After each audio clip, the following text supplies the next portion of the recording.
So hello fellow Earthlings. This is Earthling 6455463728. And I wanted to talk about Chamath Palihapitiya. He's an investor. He's someone who used to work at Facebook and a couple other successful companies. Can't remember the names of them now. I really wish that I did. Anyway, he's a billionaire and he's an investor. He invests in different companies. Based on some interviews that he's given, I think that he's a pretty smart guy.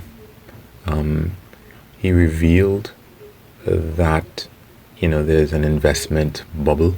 I don't know that he wanted to put it in those terms, but it was along the lines of the fact that a lot of the growth in many companies is as a result of being given investment money and being forced to spend that money advertising excessively on Facebook and Google in order to drum up business on paper, which is not sustainable business. And I thought that was really interesting. And unfortunately, it would create companies that appear to be doing very well and would therefore attract further investment, but companies that are not really doing very good work, then they might have a valuation of several billion, as an example that he gave, and really only be worth maybe $500,000 because of the amount of money that's pumped into them that they use for unsustainable growth to make them appear bigger and better and badder than they actually are. At any rate, one of the things that he also said was that I think that he was lucky to be in the position that he's in. And he said in many of these interviews, because I wanted to hear what he was saying, that anybody who tells you that they know what they're doing, they're a liar. Unfortunately, and this is probably the case for myself as well and for many other really well-spoken and popular people, is that I think that he might be a hypocrite. Like I said, I am probably a hypocrite. I hope I can find as many of the instances where I am so that I can change that. But yeah. Now the reason why I think that he's a hypocrite is because he said, as I said, that anybody who tells you that they know what they're doing is probably a liar. The way that he chooses to invest, to make his investments in different companies and in different industries, I think is fantastic. He says that he basically looks for industries that will give a great return eventually, financially and to the world. Things that will take a long time, that are not going to grow fast the way that other investors would want them to, so that they can see a return on their money quickly, but things that are really impactful and things that are very pervasive, that people would not wait for their investment to grow.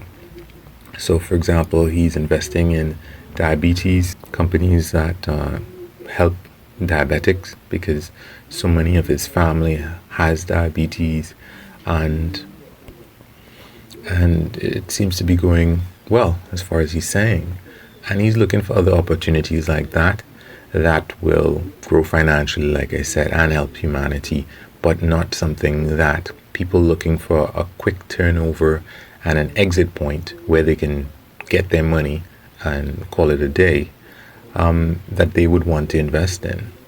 Now the problem with that is that I don't know exactly how he was putting it. For example, in his company, he says that he wants to be a benevolent dictator. And initially, he gave people the wrong impression in that he wanted everybody's input and he wanted to know what everybody thought, and they're all in this together. But in terms of I guess maybe other investors, people who were partnering with him to invest. He was the one at the end of the day who was going to make any financial decisions. And he was saying that he didn't lie to them in the documents that he drew up, meaning that that says that he has the final say. But he lied in his actions in the way that he said he, maybe might want to build a consensus as to what we're actually doing. And he said that, hey, we're all in this together kind of thing is what he had actually, I guess, led people to believe beyond all of the documents that they signed.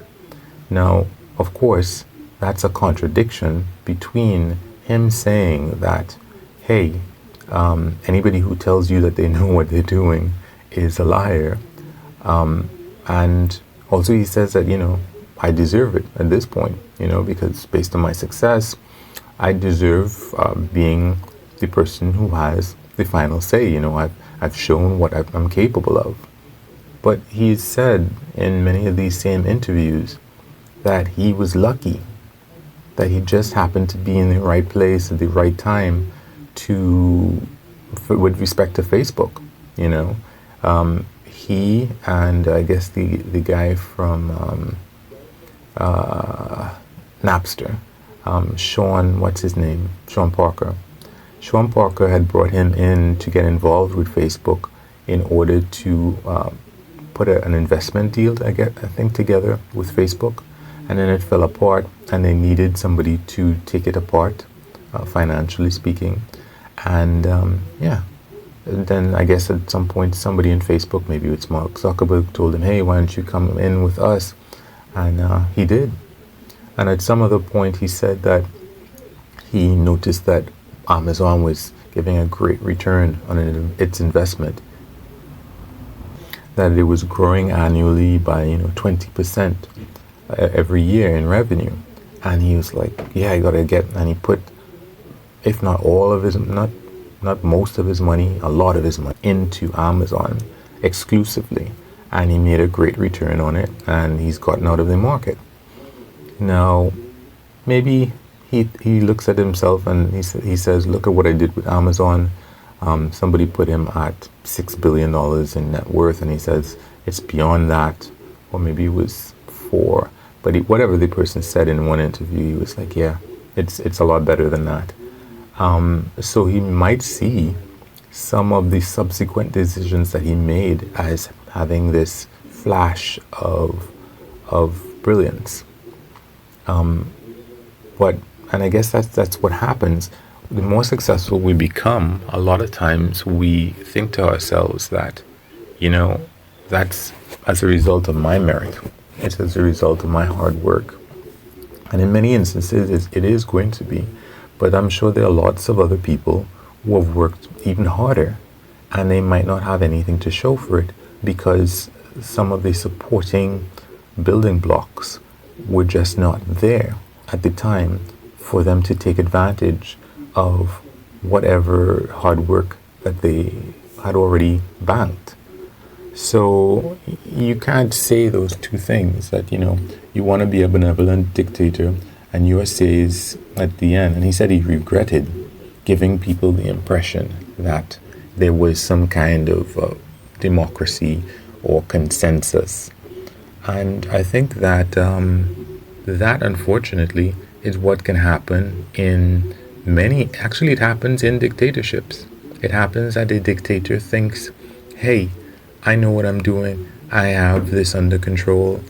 And supposedly, if you look at places like Cuba, if you look at places like China and Russia, when people put something in place, like they say that Fidel Castro, when he wanted everybody to farm, to be involved in reaping the crops and whatever else, what that did is it took away people from every other industry, and it weakened the country, because here it is, people could be doing what they're specialized in as opposed to doing agriculture, and that messed up the country. He didn't have a background, he didn't study anywhere, with respect to any theories of public. A friend of mine did something like that. Public, I can't remember what the name of it is, but if you haven't studied the stuff and you're the leader, and like in North Korea, everything that the leader does is supposed to be brilliant, and everybody's supposed to stand up listening to his ideas about X and Y and Z. And of course, if he didn't study anything about it, if he didn't take the time and get input from all sorts of different people, then he's going to make idiotic decisions. I remember lots of people who've told me that they would be working in a particular field or an area for however long, and then somebody from some other country or some other area was supposed to be the new kid on the block, the smartest of the smart, and they would come in and be the boss. And of course, they don't have these years of experience at this specific place, so different idiosyncrasies of this place they think they know, and they just have it completely wrong.